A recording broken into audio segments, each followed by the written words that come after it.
Eu também compartilho de algumas preocupações aqui reveladas, inclusive quanto às distorções que se vêm acumulando. A transformação de verbas eventuais em pagamentos rotineiros, a rotineirização desse tipo de pagamento, e acho que nós vamos ter que discutir, sem dúvida nenhuma, essa matéria.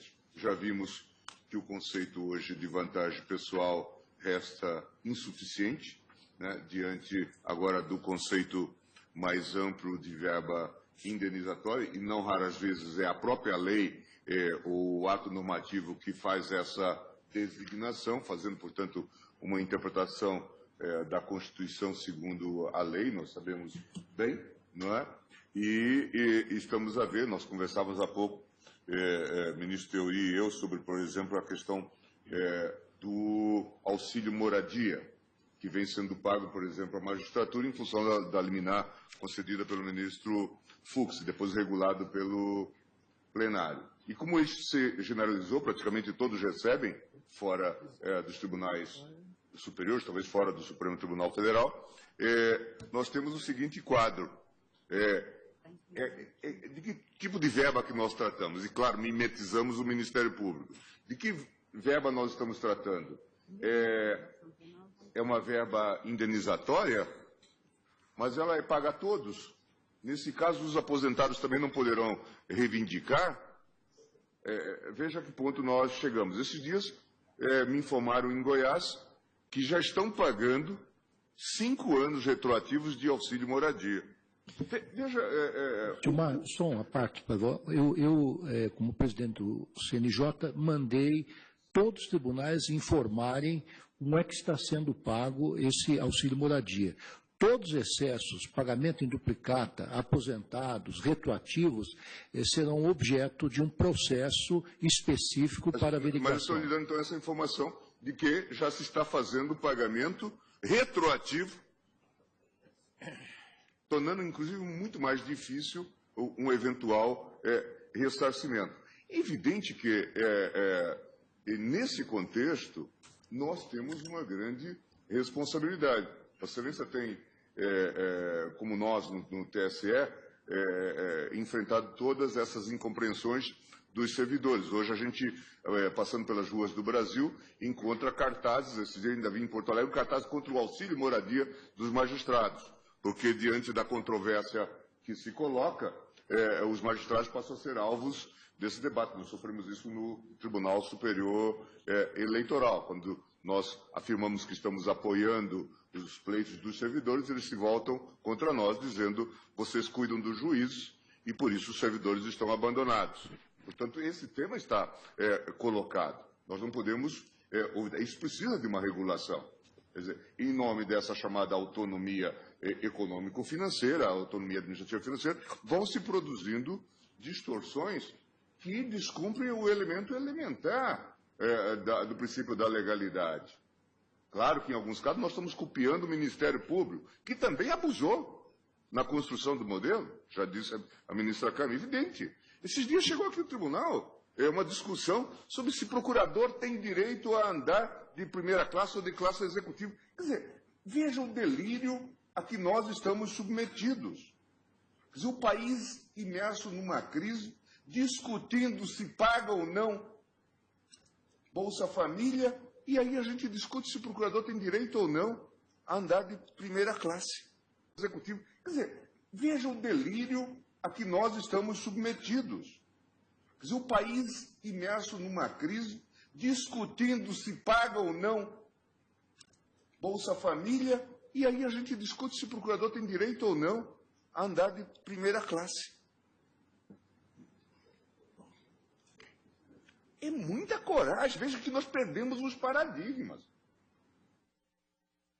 Nações ricas, as nações não têm esse paradigma. Veja que nós perdemos alguns referenciais e precisamos sofrer um choque. Talvez esse choque pelo qual nós estamos passando seja exatamente esse sinal. Mas vamos acionar o desconfiômetro. Vamos olhar a legislação. Quer dizer, estamos fazendo uma leitura extravagante, extravagantíssima, da ideia de autonomia administrativa e financeira. Não foi para isso que o Constituinte concebeu. Mas veja que esses dias nós tivemos aquele debate sobre a Defensoria Pública e vimos que a primeira medida que a Defensoria Pública tomou, depois de ter obtido a prerrogativa, foi se dar auxílio moradia. E vimos que a primeira medida que a Defensoria Pública tomou, depois de ter obtido a prerrogativa, foi se dar auxílio moradia. Que duro aprendizado esse. Nós temos que fazer uma profunda autocrítica. Porque estamos, obviamente, dando mau exemplo. Estamos dando mau exemplo. E ficamos sem condições de olharmos para os nossos servidores, de olharmos para os jurisdicionados, diante dessas gambiarras que nós estamos produzindo, com liminares, com decisões, com resoluções, com portarias. Portanto, presidente, é urgente essa discussão, sob pena de nós conspurcarmos as nossas próprias atividades. É claro que é justo que se pague um salário adequado, mas é importante que o salário seja legal, seja legítimo, e não fruto de concepções cerebrinas e de arranjos de conveniência. É claro que é justo que se pague um salário adequado, mas é importante que o salário seja legal, seja legítimo, e não fruto de concepções cerebrinas e de arranjos de conveniência. Então, é chegada a hora de nós discutirmos. E isto vale para nós e vale também para o Ministério Público, evidentemente, onde nós agora estamos nos mirando. Inclusive, temos esse fenômeno da equiparação agora ao Ministério Público, toda hora, porque, claro, avançaram tanto. Mas como que esse sujeito depois vai olhar no espelho e vai se dizer fiscal da lei? Mas como que esse sujeito depois vai olhar no espelho e vai se dizer fiscal da lei?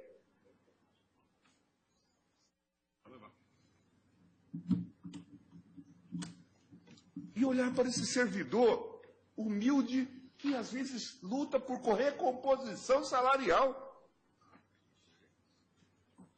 Portanto, esse é um tema que está na nossa agenda. Esse é um tema que está na nossa agenda. Não adianta nós fingirmos que não temos nada com isso. E, claro, isso está se repetindo. Agora, a informação que eu dei é uma informação verídica, eu fui checá-la. Quer dizer, aquilo que era razoabilíssimo, o juiz substitui numa outra vara e, portanto, tem um acréscimo de serviço. E, às vezes, inclusive, se desloca para responder. Portanto, seria justa a gratificação. Veja que isso se tornou algo, uma pura remuneração. E daí a dificuldade, inclusive, de fazer a distinção, feita agora pela ministra Carmen, entre indenização e... Ou não, né, ministro? Eles sabem que não é indenização. Ou não, né, ministro? Eles sabem que não é indenização. E veja que, inspirado inclusive no critério da Justiça do Trabalho, a Justiça Federal adotou que qualquer juiz que tiver mais de 1000 processos recebe também, porque já está em substituição. E isso vale também agora para a Justiça do Trabalho, que subiu para 1.500. Veja, generalizou-se, portanto, a tal verba de substituição. Vamos chamar isso de indenização?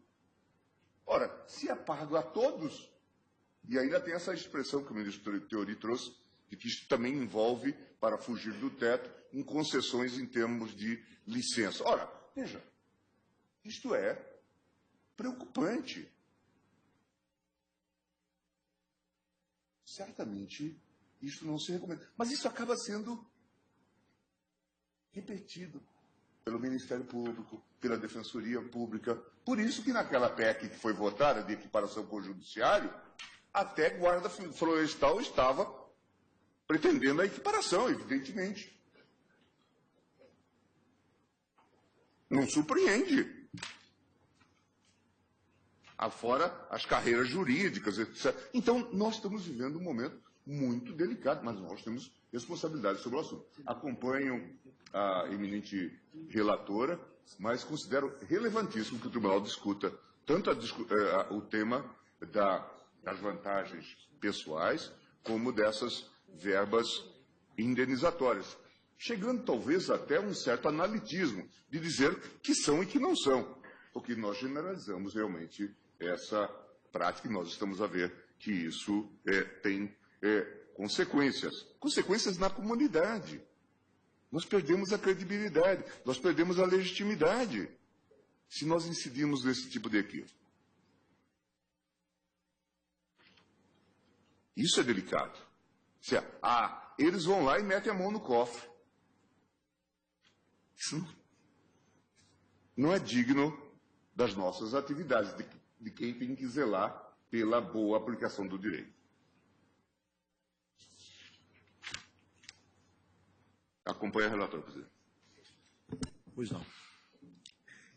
Ministro Marco Aurélio.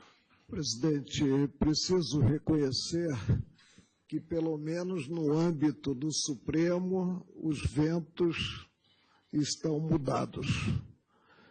Preciso reconhecer que, no país, é muito difícil a correção de rumos, que é muito difícil o conserto das circunstâncias reinantes, conserto com C e com S.